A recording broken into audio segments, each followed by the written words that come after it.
How do we care for immigrants as Christians while upholding our borders as a nation? We have already spent sufficient time in Romans 13, which urge us as Christians to honor the standing authorities of government.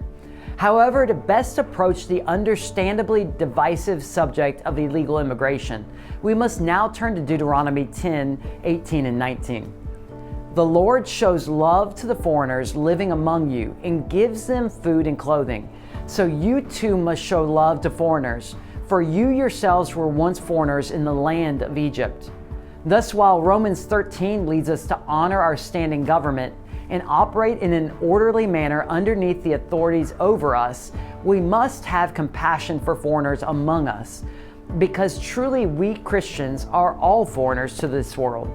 To quote the late, great Dr. Reverend Martin Luther King Jr., the church must be reminded that it is not the master or the servant of the state, but rather the conscience of the state.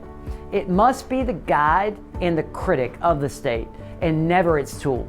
If the church does not recapture its prophetic zeal, it will become an irrelevant social club without moral or spiritual authority. We, the church, have found our identities in parties for far too long. Now it is time to unite in compassionate consideration. A country cannot exist without upholding its borders. Thus, to love our American neighbors is to stand for border sovereignty. But we can love our foreign neighbors by protecting immigrants from the humanitarian disasters and cartels that take advantage of them on their journey. By having strong, clear immigration laws and a closed border, we can protect immigrants from the dangers of the journey and the individuals who seek to prey upon them.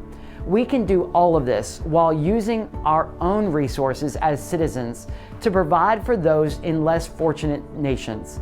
God loves foreigners, and we are all called to love them as well.